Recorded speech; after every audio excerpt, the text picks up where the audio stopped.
I'm Dr. G, and for the past 10 years of my life, I've been passionate about all things holistic healing.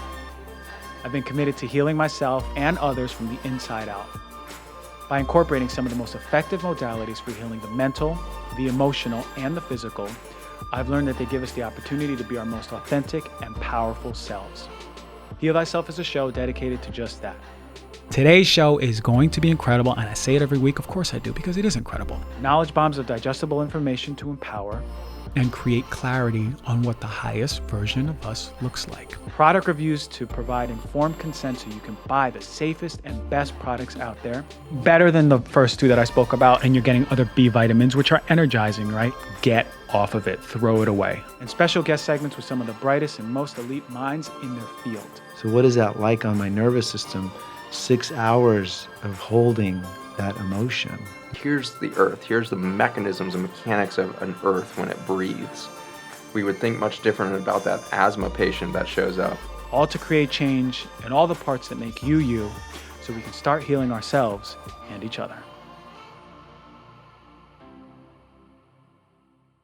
All right, everyone, before we get to today's show, I want to talk to you about my favorite digestive enzymes I've been using for about 3.5 months now. It's called the BioOptimizer's Mass Enzyme, and it's been really helping me with bloating after meals. So what happens is this: as you get older, your pancreatic enzyme production reduces over time, and it's affected by many things, including poor eating and stress. So you'll find that after you eat, you may be getting bloated or feeling like there's a brick in your stomach, which was something that I was experiencing. So what I do is take my digestive enzymes with meals for breakfast, lunch, and dinner. My stomach has been less bloated because now I'm effectively breaking down those proteins, fats, and carbohydrates. And when you're efficiently breaking down your food, you're increasing your bioavailability of the nutrients, because it's not always how healthy you eat, it's also how healthy you're absorbing your food. And the mass enzymes are really helpful for this process. All right, so for the Heal Thyself listeners, here's the exclusive offer. Go to www.masszymes.com/DRG, and the code at checkout is DRG10, and you're gonna get 10% off of the digestive enzymes. That's www.masszymes.com/DRG. And again, the code is DRG10. You're going to get 10% off. Hey, all right, everyone. Welcome to a very special show, Heal Thyself. Check it out. We're at my home. I'm in the comfort of my own couch. I didn't even have to put my sneakers on for this one. I'm really excited to bring to you today's show. As always, thank you for joining, of course, taking the time out of your day and really sharing this with your loved ones. Guess what? It's been 2019 since I've done a cacao review where we found out what the best cacao powders in the industry are.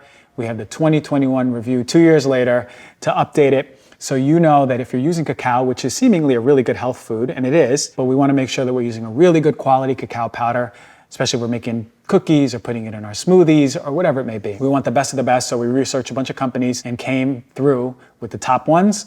Also, man, do we have a special guest. If you own a dog, you have to listen to this show, because our special guest is one of the foremost canine behavioralists in the world. She understands the psychological connection between us and our dogs, and you may learn a lot that we may not be showing up for our dogs the way they want us to show up for them, and it can really change the dynamics of our dog's health if we just take a few tips from this conversation that is coming up. So I cannot wait to have her on, so stay tuned. But let's open this Knowledge Bomb segment with learning about the benefits of cacao and why we need to be careful about the cacao we're eating.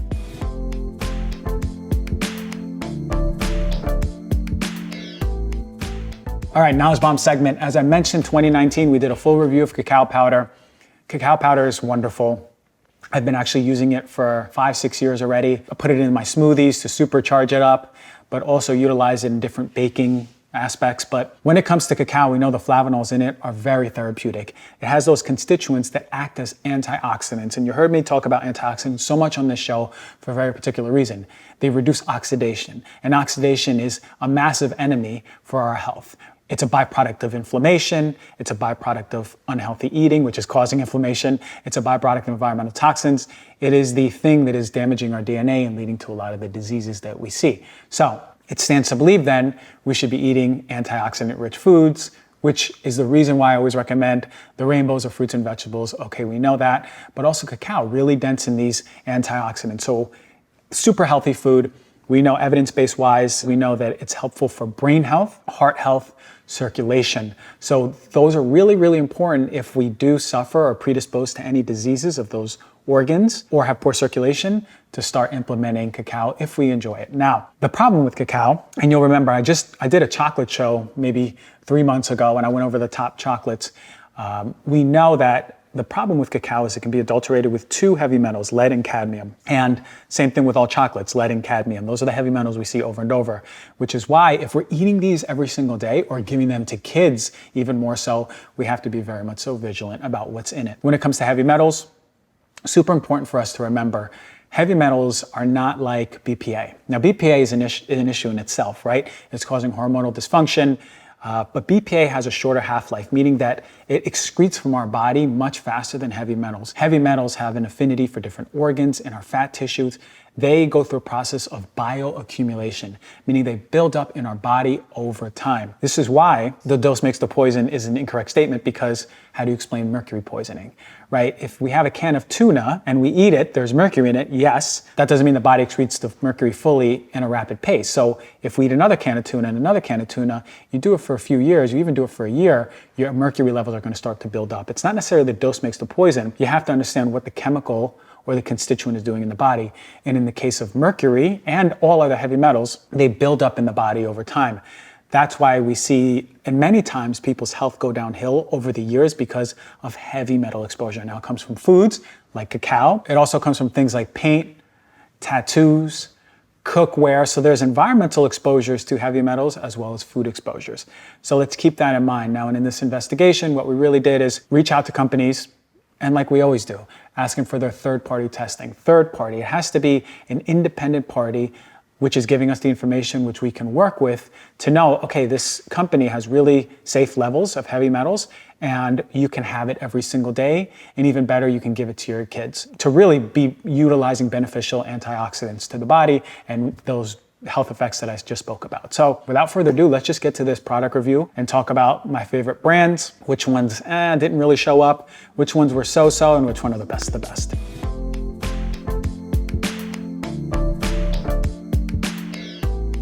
All right, product review time. As I mentioned, the last cacao review was 2019. You may remember that. 2021, there's a few things we went over.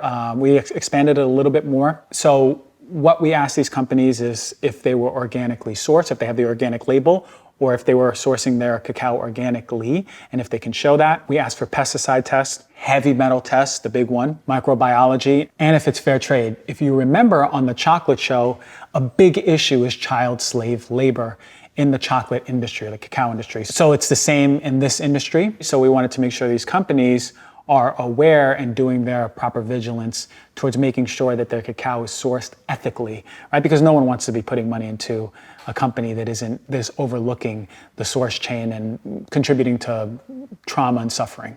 Now, I want to make a really important point before we jump into it. Proposition 65 labels. I want us all to understand the Proposition 65 label is a label that talks about chemicals and heavy metals in California. And it is a label that shows us that, okay, this product may have chemicals that can cause birth defects, cancer, and it's something that we see out here in California in different products, or sometimes even when you walk into buildings, you'll see that sign, or stores, you'll see that sign that there's chemicals in there that could contribute to it. Now, when it comes to consumer packaged goods like cacao, a lot of companies, even though they're below Proposition 65 limits, now it's a very strict limitation, particularly when it comes to heavy metals, very strict. Even if they fall below, a lot of companies put the label to protect their butts. Here's why. And this is actually what NewsS does. And for those of you who view and listen and have been, following the show for a while, you know that NewsS has sponsored our show in the past, and they have the Proposition 65 label. But on the third-party testing, all of their heavy metals look wonderful and all of their flavors. They pass with flying colors, but they still put it because there's a group of lawyers that go around and independently test products. And if they don't have the Proposition 65 label, but they happen to be over in that batch for heavy metals, they get a massive lawsuit. And that's the problem. I think the best thing that we can do is look at the independent testing, which I will put out information in the form of an ebook on how to do it yourself.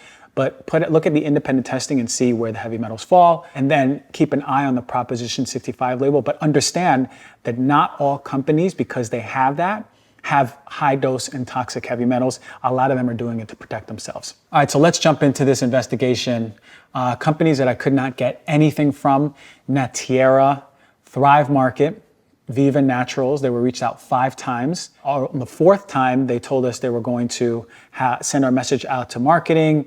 And then when we wondered what was going on, we had to reach out to them again a few days later, and they never answer us. And that was the last email that was sent. We also got nothing from Earth Eco, Cacao Bliss, TCHO, which is also a chocolate, Zint, HealthWorks, I'm Lakesh, they never sent anything, Freedom Cacao, Maya May, and Wild Foods Company. So unfortunately, none of these companies could get back to us, and or none of these companies were in agreement to wanting to share these third-party testing. So I can't really support companies that don't.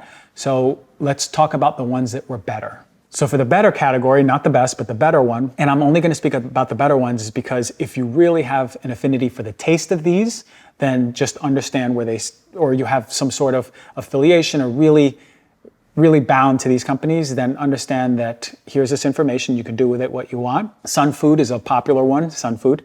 They have an organic certification, that is awesome. They actually sent pesticide and heavy metal reports back in 2020. We found it in an old email, but this year they didn't want to send any. And as per their 2020 report, last year I would actually say don't surpass the serving size of 1 tablespoon. But if you love the brand, keep it at 1 tablespoon, no more. Also, one thing that caught my eye is that 2020 report wasn't a third-party test. It was just an in-house one, which is never enough for me when it comes to this testing. Zeal, they look pretty good. They're USDA organic. They don't talk about any fair trade certification, which is kind of alarming to me because they should, especially a company in chocolate and cacao, should really proudly talk about their fair trade certification to tell us, okay, no, we're not contributing to child labor. I'm not saying that Zeal does. I would just like more vigilance on that. Their third-party test report was not a third-party test. I saw nothing of any lab signatures. I only saw a bulk report of heavy metals, but not the individual heavy metals. It just wasn't a good report, to be honest. So here are 2 that may be in the better category, but regardless, I'd rather talk about the best ones. So in the 2021 report of Cacao, here are the best companies that came through. Navitas, I have a great point of contact here who's always available to chat. And actually, we had a chat in 2019. Now, if you remember back in 2019, I talked about Navitas not being transparent because I didn't get any information from them. And then after the show, I finally got in touch with them and we went over a lot of things about the company. And it came out such that they were better than anticipated, but there was no transparency in the beginning. So from then on, they were very open for having a line of communication.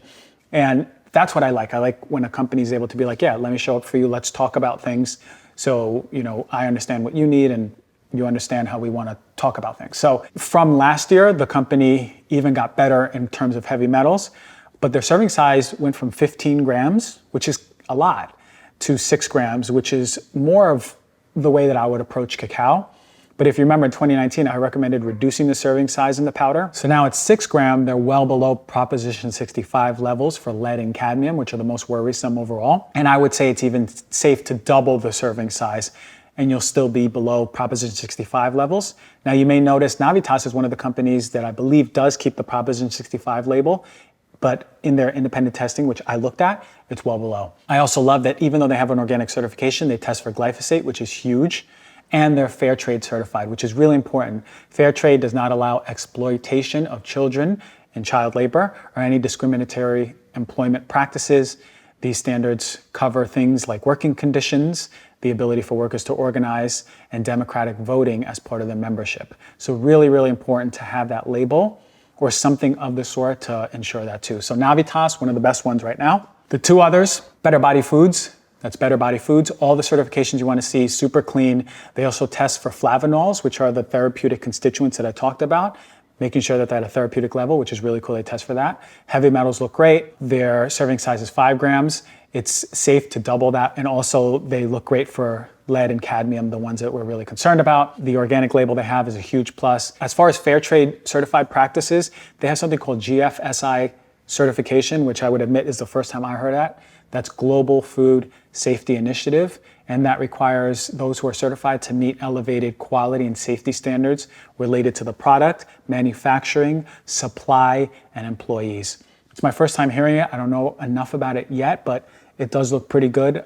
So Better Body Foods, another one. And the last one, which stood the test of time since 2019, because it was one of the top ones in 2019, if not the top, Terrasol. This was certified organic, it still is, transparent, fair trade, awesome across the board. Their serving size is 3 grams, which is a teaspoon. You can double it to 2 teaspoons if you want, and you'll still be under Proposition 65.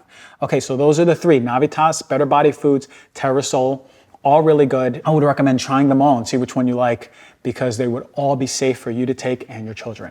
So there you go, product review. I cannot wait to get to this conversation with Sasha. Sasha is the guru, the brilliant mind when it comes to our relationship with dogs. So let's learn a little bit about the psychology and relationship we have with our dogs, and if we're doing it right. Because if we're not, are we adding to extra stress for our dogs over time and ultimately leading to strained mental and physical health? Let's check it out.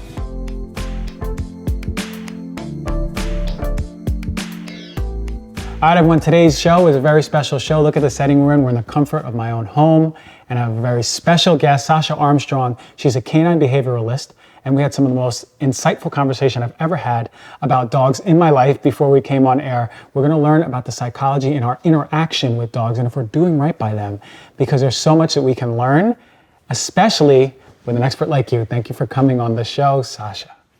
I'm honored. Thank you for having me. Okay, Sasha. So we had a really insightful conversation. I wasn't joking. I learned a lot about just my connection to Sabina and really just thinking about all the animals I've had in my life and my connection to them, and if psychologically I was showing up the way that nature intended. But before we go into that, because there's so much to talk about on that front, how did you become a canine behavioralist? Yeah, so from the moment that I really connected to animals as a toddler, as a young child, I knew that I understood them in a different way. I felt that I could communicate with them very clearly. I understood what they were trying to tell me. And so as that understanding and that gift that I felt that I had, and I've learned to discover more and more over the many years, I knew that was something that I was going to develop into not only my passion and something that was just felt like what I was supposed to do, what I was designed to do. I knew that it was going to be my mission and my purpose.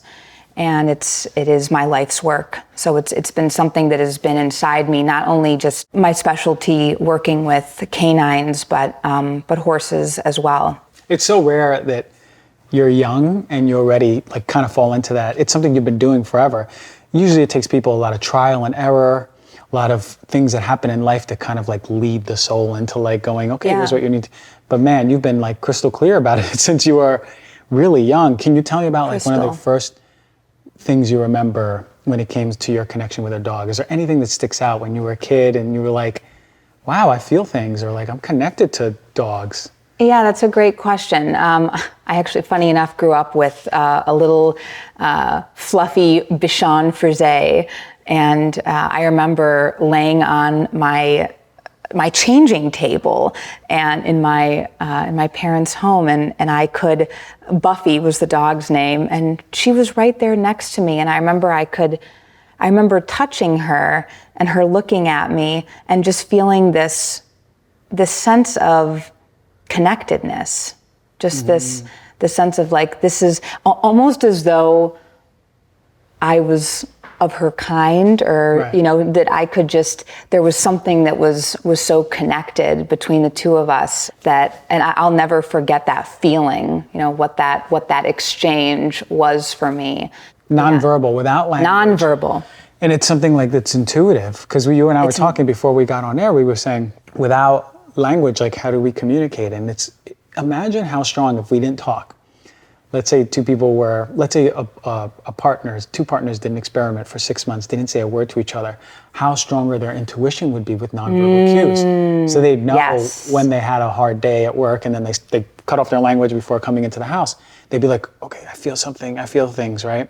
Really powerful, because that's our relationship with dogs. It's not verbal, but we have to feel more into them. Of course. And that's, I think where we end up going down a road that contributes to not the ideal successful outcome that we're looking for in our relatedness with our dogs is because so much of what is taught through traditional tactics or approaches is to be verbal, to use our English language as a way to get what we are desiring from our dogs. And unfortunately, because that isn't their natural instinctual language, not only are we creating a communication barrier, but we're also unknowingly reinforcing behavioral patterns that we don't want, that are not desired. Which is an interesting point, because we'll say the example right now, right? You walked in the house about an hour ago,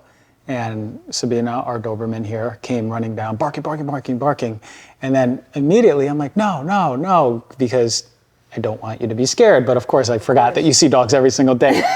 But that was my instinctual, or what I thought was the best approach, is to yell, no, no, no, and that she'll understand and stop.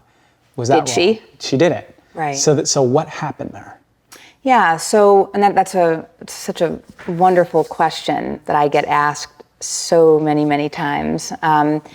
So in that reaction, of course, when the dog is already when Sabina's trying to fulfill a component of her job description that she fully believes is hers to try and assume, right? This role of being the protector, being the manager, being the one that is on guard and has to be responsible for whatever comes in and out of this home, right? So me presenting as a perceived danger, someone that she did not know was coming, in that immediate reaction of her trying to communicate to me that, hey, this is my house and I don't want you in here. Having you react, and this is an important distinction, is the difference between reacting and responding. So you reacted in a way in which not only reinforced the behavior, but your pulse rate was elevated because your voice was projecting. You were using a language, you were using a way of communicating that only gave her the information that, in fact, she is supposed to be doing that. So like you said, instead of the no, no, no, she understood yes, yes, yes. Mm-hmm. That is go. Yeah, you're in the right place. So for me then to not engage with her in a direct way, right? Like as I was saying, there's a lot of communication being transmitted to her, even though I was ignoring her.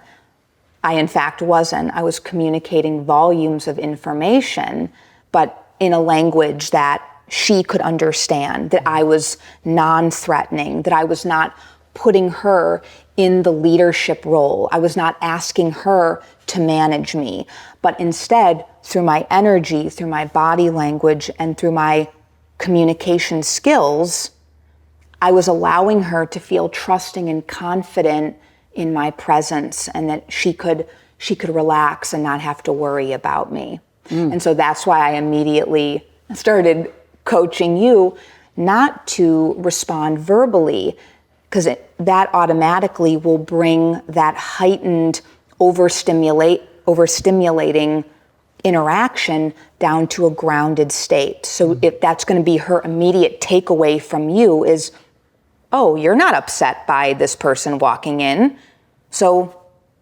maybe I shouldn't be either. I see. Yeah, so that's the first approach, is to make sure that we're in alignment with your energy, right? If you're nervous and expecting that something might happen that's not ideal, then that's most likely what can unfold. But if you're presenting your energy in a very confident and calm way, that is without a doubt going to be passed on to her. It's so interesting because how many people do, that's their first impulse. And think through communication, dog will understand immediately, right? Yeah. Like it's in a way that we assume that like they'll know our words all the time. Even if I say Yes. no in a calm way, or no, no, no, or no, no, no, we assume that they'll just understand no versus the energy behind the word no. Correct. How is the word said? So I guess it begs the question then, okay, so let's say she came barking. What about if she was the opposite, where she came and she jumped on you and kept like licking you and kept like, she was just putting all her weight on you, and I'm like, oh, I'm sorry. Is this a same behavioral response in many ways? Yes. Yes. And that's a very important distinction to make, is that it's the same behavioral response. Ah, I knew it. So in those two responses, they're different manifestations of a dog believing that they are fulfilling the managerial position within the dynamic of the pack. So it's just, it shows up differently, it manifests differently based on the personality of the dog, the disposition of the dog, the chemistry of the pack dynamic, who is present within the space. There's so many different factors that play into the big picture of why dogs show up and demonstrate their trying to understand who's in charge. And it happens in many different ways.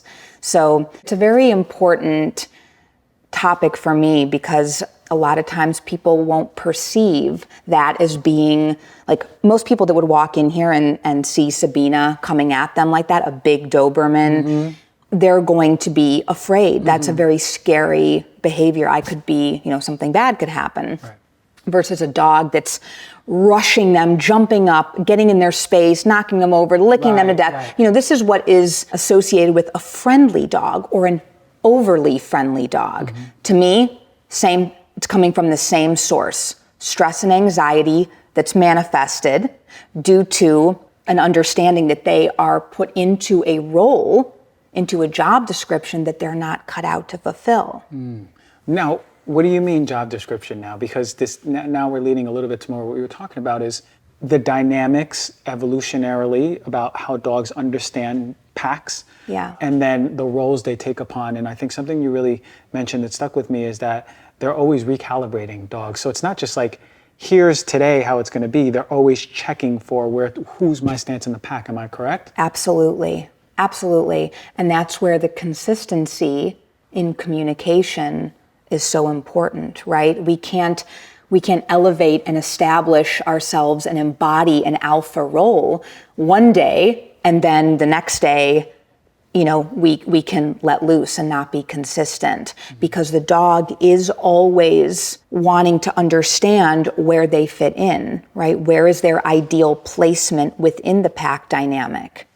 And so canines are hardwired to understand that in order for the pack, the family, to be successful and survive, leaders need to be in place securely. Now, that's important to understand, right? That's hard wiring. It's all dogs across the board this is their thought process. You cannot take the wolf out of the golden doodle. I'll just put it like that, right? So it doesn't matter what the breed, it doesn't matter what the age, what the history of the dog is, where they live. None of that matters, because at the end of the day, we're working with the psychology does not change. Dogs are hardwired to need this. This is a live or die. We are surviving and successful and highly functioning pack, or there's chaos and the pack is not successful and will die off. Because these alpha roles, these leadership roles within the pack dynamic are so crucial for the dog to be content and happy, they are constantly trying to step up and assume a job description of leader because it needs to happen, but ultimately they know that they're not cut out to fulfill that job description. And so it would be like you or me, if we were trying to do a job that we weren't cut out to do, we would be in a state of stress and anxiousness, always, right? That would be our baseline. And then we'd be acting out and suffering because of it in all the different ways. But aren't some dogs aren't they better to fulfill a leadership role than others? Or are all dogs supposed to be submitting to owners all the time? That's what I'm saying. Like, in the psychology of a dog, are they like, no, I feel like I'm a leader? It's a really good question. So in my 25 years of doing what I do, it is very rare that I have met a natural alpha personality. Alphas are born, not made. So you can't craft a leader. You can't, the elements, the components of that job description are inherently in a dog. And so it's such a great question because I rarely see it. And even a dog that has the natural tendencies to be in a leadership role, they're not living in a world that they understand. They're not living in a world that is natural and instinctual to them. And so no matter what, they can't pay the bills, they can't get the groceries, they can't get the gas, they can't take the kids to school. How could they be the leader? How could they be the leader? Yeah. Exactly. But because as the humans, we're not communicating to them in the language that they understand, they ultimately will do whatever it takes to fulfill that job description. So that's leading to a dog being in a constant state of stress because, one, even if they could be the leader, they can't because this is not the setting precisely for them to be a leader. And so they are always trying to calibrate where they stand in the pack. Yes. Every single day. So yes. they need fulfill roles to understand who they are. Yeah. It's interesting. It's funny because human beings are always in a state of like, who the heck am I? What am I, right? It sounds like the same thing with animals. They're trying to calibrate, who am I in this pack? Yeah, and the difference is that it's so simplistic for them because they're not run by the ego. Mm-hmm.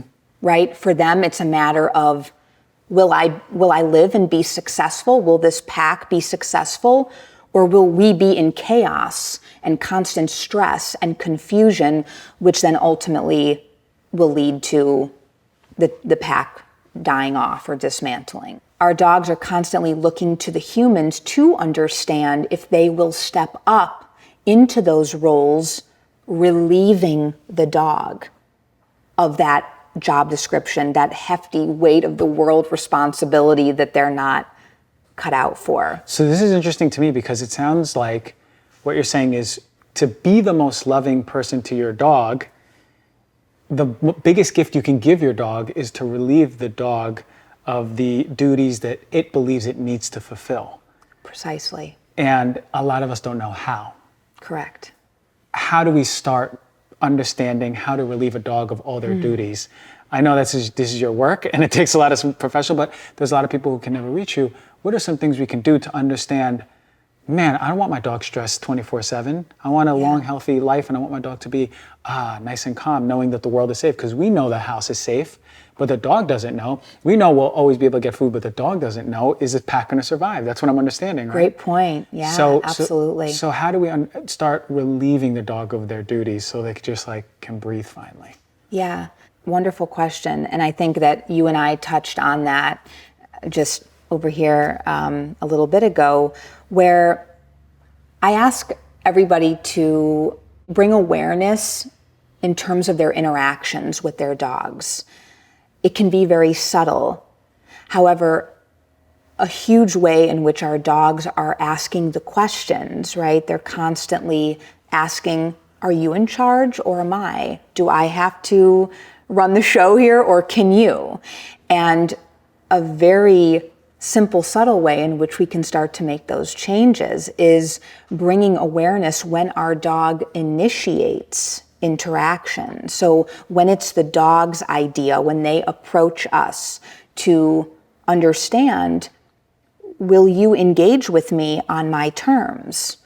If I approach you and I demand an interaction, will you then respond and reinforce and solidify the idea that I'm the one that's controlling everything in this dynamic? And so as we did over there in the kitchen, when Sabina approached you, I asked, as hard as that is, because it goes against your natural tendencies, right? It goes against your quick reaction to just engage with her on her terms, right? There she is. She wants to be pet.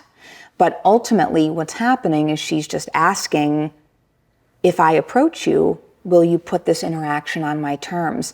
And it was interesting when you didn't do that, and even though it took a lot of restraint to not just be in what you normally do, she left and she let go of that idea, and that she had to be managing you in that situation.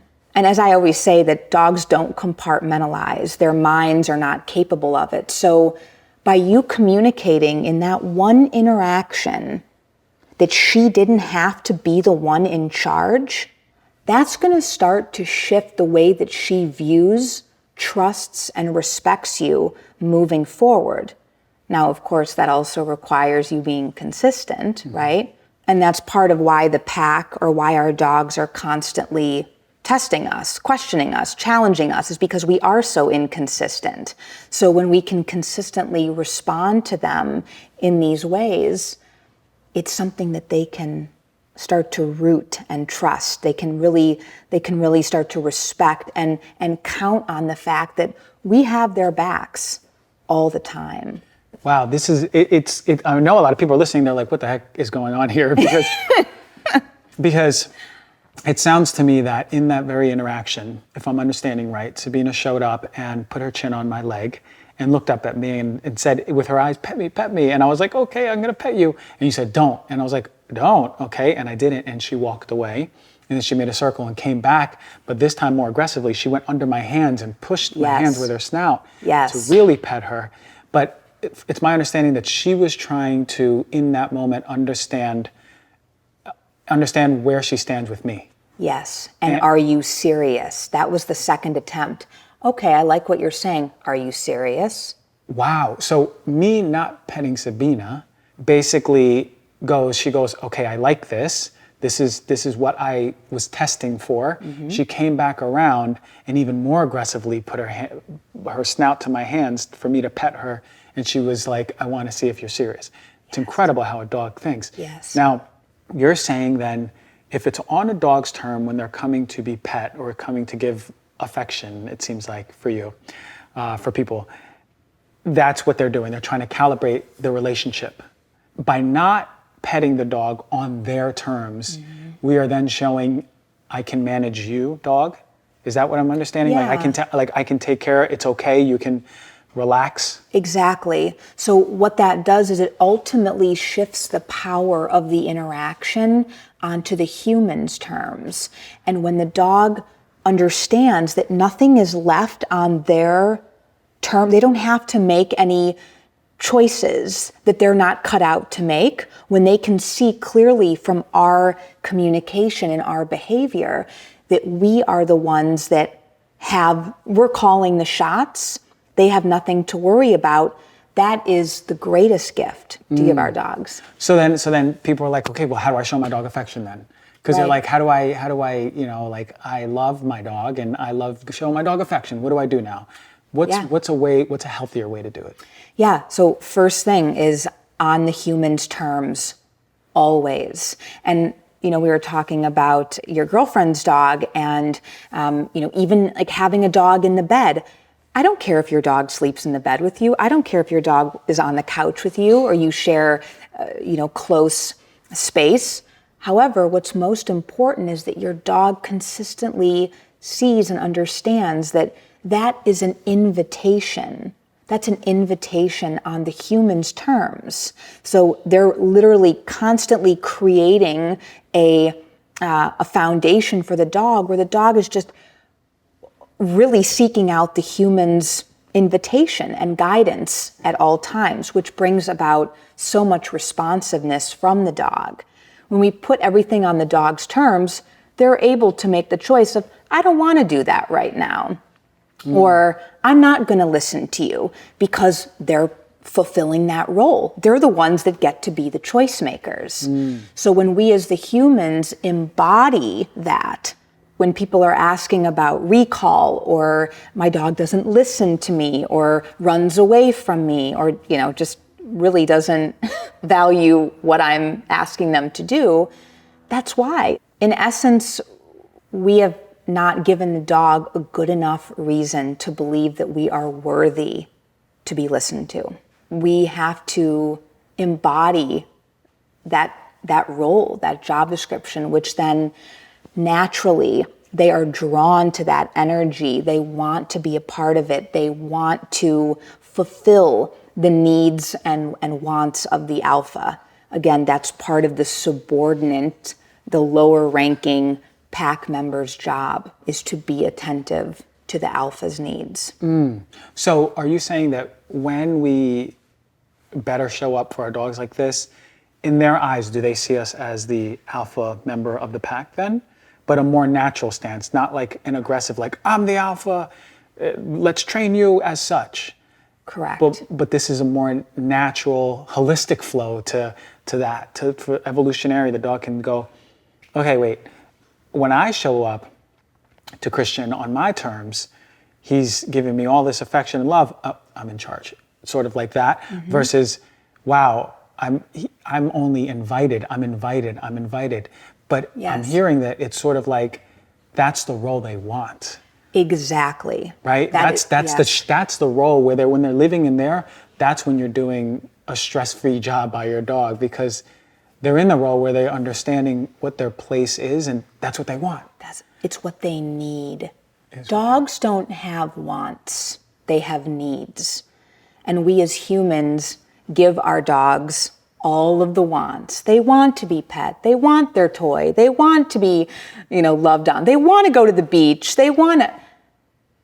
Dogs are so living in the moment, and that's what is one of the many reasons I believe that humans adore them so much, is because they represent something that's so present in the now, there's something that humans, I believe, desire that in their own life, and dogs represent that. And so we attach all of these meanings that are very human-based, right? They're very human-based.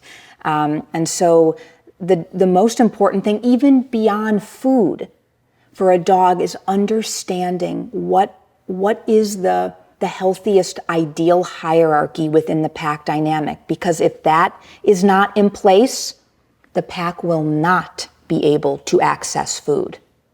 Wow, and that's the evolutionary signal that it's getting. Yes. If our pack is not in place, then we are gonna die. Correct. So they're always trying to establish, are we in place? Exactly. But they don't want to be the alpha. No, they want us to do it. I see. And so that's my role in life, is to teach humans how to embody, how to learn the language, how to become fluent in a language that is natural and instinctual to a canine, while also embodying the alpha leadership roles. It's essential. It's the most important gift, really, that we can give our dogs. And not just for their well-being, but it's to restore harmony within the pack dynamic. Because we know, as dog lovers, as people that call this man's best friend, right? These valued relationships, if our dogs are not well, or if something is amiss, we can't be happy, right? We can't. It's how many dog owners come to me that express great stress within the household because the dog is, stressed out and the dog is not happy. And then that creates, as we're talking about how important the overall functioning within the family pack unit is for everybody to be harmonious. Wow, and just that one piece of information of understanding how to interact with your dog can really make a massive difference in the long-term health. We were talking about cortisol elevated over time for the dog. Yeah. Stress kills humans and dogs alike. So this is like a beautiful opportunity for us to understand better our dogs, and truly loving your dog is establishing that role so it has a long, healthy life. What is let's say a typical day. I'm a dog owner.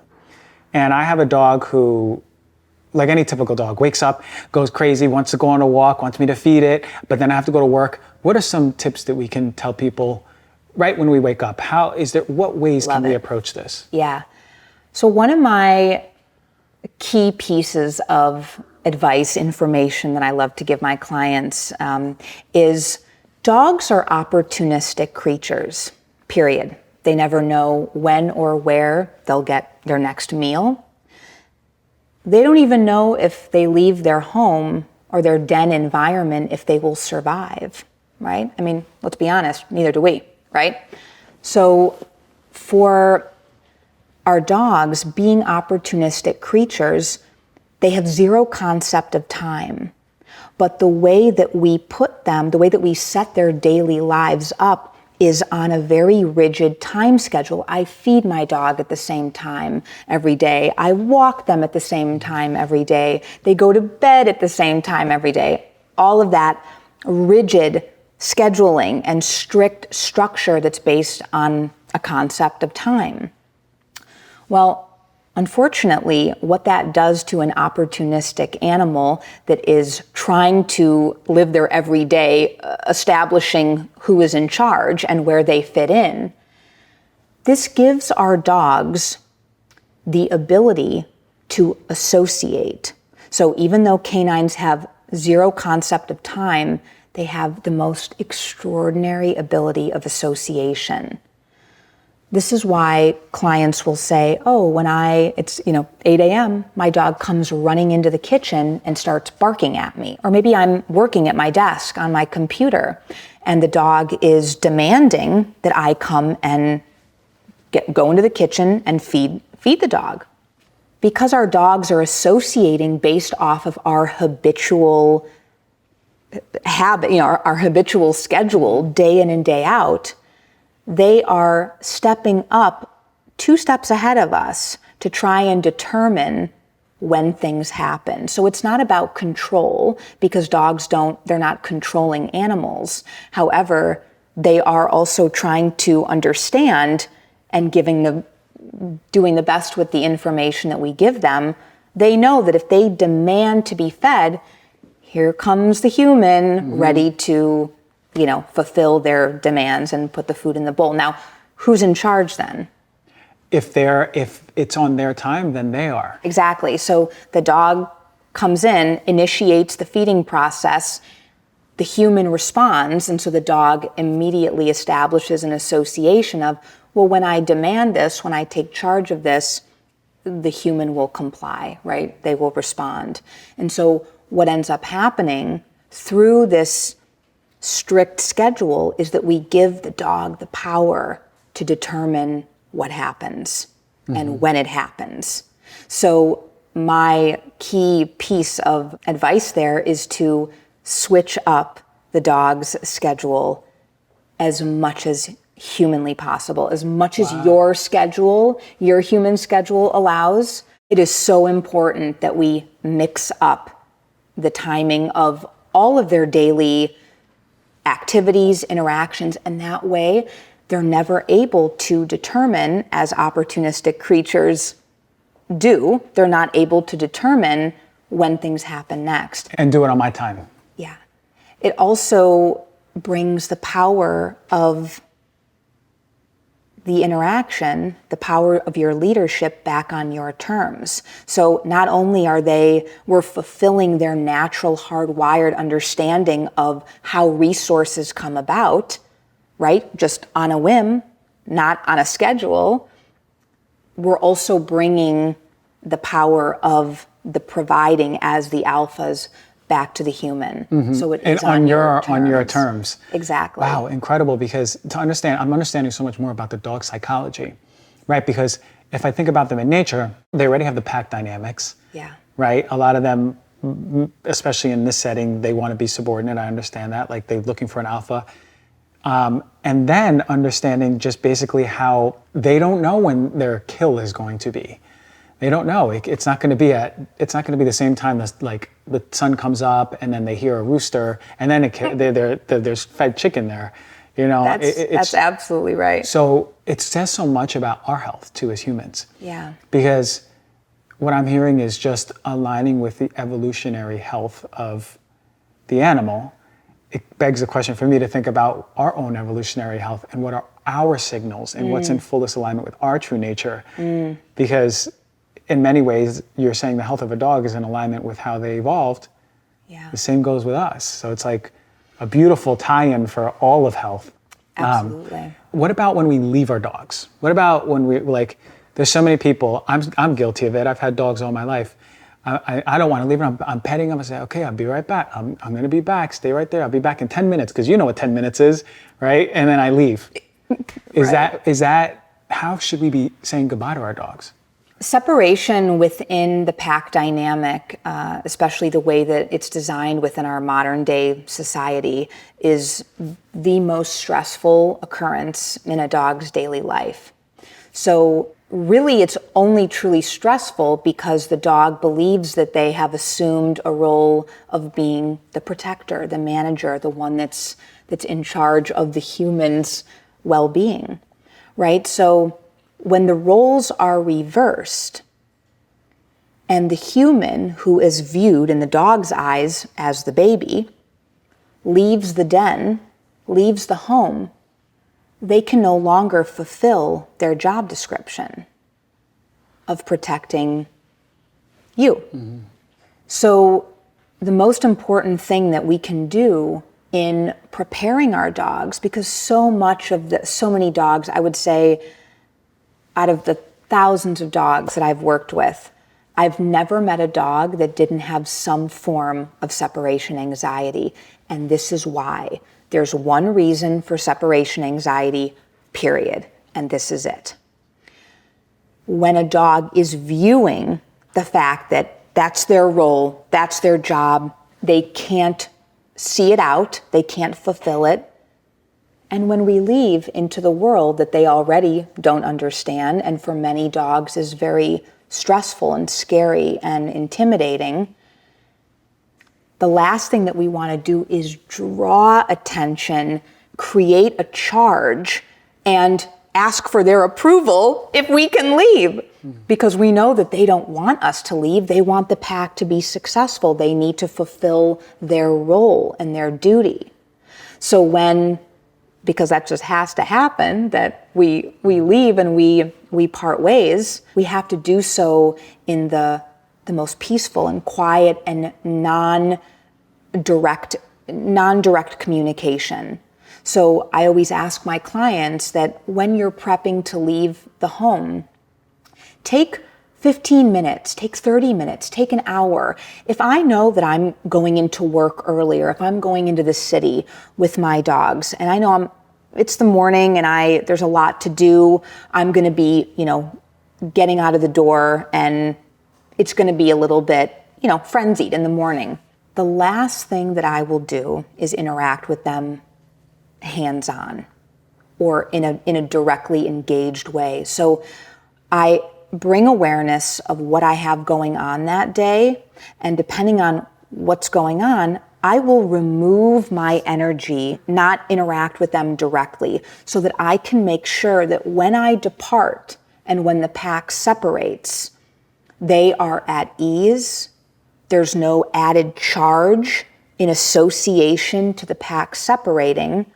And I've left them in the most peaceful way where they can trust and feel at ease knowing that I'll return when I return. So even when you say not touching them, is it also the same, like, do you even acknowledge them? Like, let's say they're by the door, do we look at them or do we just leave?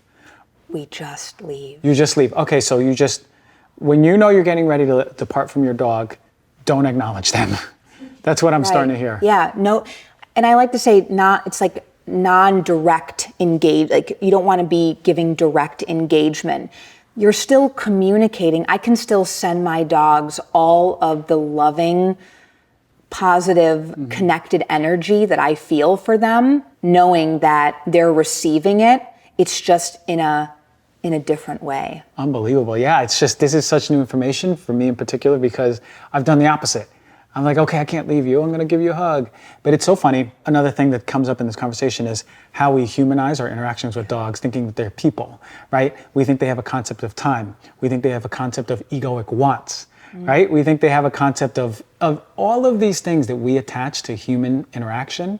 It's in many ways a projection of ourselves, right? Yes, it is. Everything that we want to give to our dogs without understanding that maybe they don't want it, because maybe that's causing them extra stress, which is really hard pill to swallow for a lot of us, because we go, what do you mean? This is how I want to receive love, therefore my dog must want to receive love, because dogs are so unconditionally loving.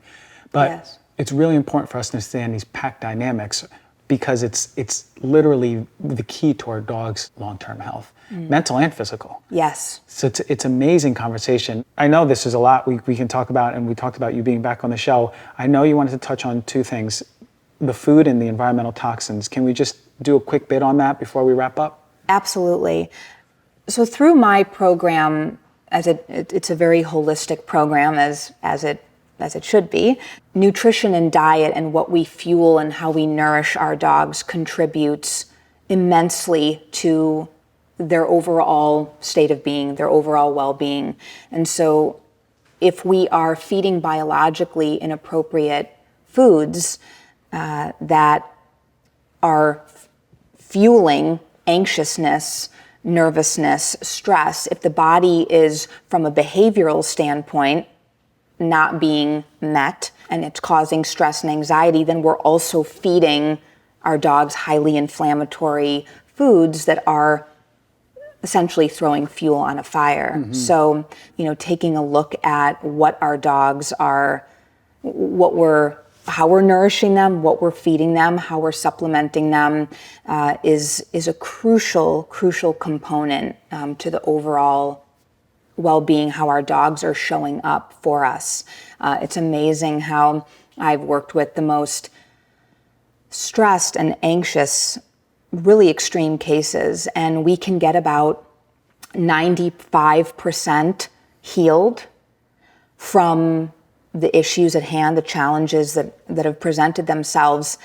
And unless the client puts all of the pieces of the puzzle together, so the nutritional component, we will never get 100%, right? And it goes so with what you do. Everything. It's everything, yeah. I mean, and clients that are, questioning it or wondering about it, it always comes back to us. It's like, if we're not fueling ourselves with biologically species appropriate nourishing foods, we're not going to look our best, we're not going to act our best, we're not going to show up in our very best, period. We're not going to think at our best. And it's the very same with our dogs. And it's such a huge topic, and there's so many multi-layers that are present there. To really question and advocate for your dog, as far as when you're talking to your vet, dry foods. This is not appropriate formulas for our dogs. This is not the way that we're going to enhance our dogs' lives to the very best that we can. Yeah, I mean, that's a holistic point of view, right? The physical, and we talked about like the psychological part of it. Yeah. I love that, and I love the work you do. I know you're in Illinois. But what's your website? And I know there's a lot of people like, wait a minute, I need help here. Yeah. Are you just working through in Illinois, or? No, I have clients worldwide. Okay. My website is canineStateOfMind.com, CANINE, and I'm on Instagram. I offer consultations worldwide. I travel for clients all the time. Love it. Yeah. I love that. And when it comes to just the information you're putting out, is there any like programs or courses you're doing, or anything that, like, let's say someone listening, they go, okay, like I want to learn the ins and outs now, like formally.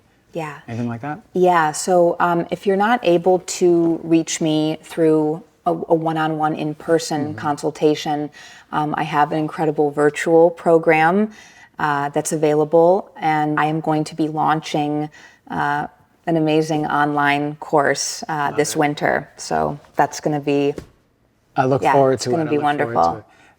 Whoa, thank you for that information. I personally learned a lot, and I'm not speaking for everyone, but I can almost guarantee that a lot of us learned a lot. And it's really important to make these changes. Like I see it the way that I want to interact with Sabina, our dog here, for her And that's health. just the beginning. It's just the beginning, right? But there's a part of me that's just so interested in this anyway, because to understand that is in many ways like understanding ourselves better too. Yeah. And I love that relationship. But I'd love to have you back on.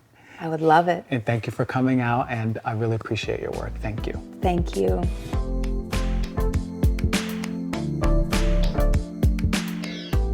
Awesome show with Sasha. I mean, like, there was so many times that I was just in awe because a lot of it makes so much sense. And a lot of the things that she said that we display with dogs and how dogs behave in accordance with it is so true, because I remember seeing it. Hopefully it resonated with all of you. But thank you for coming to the show.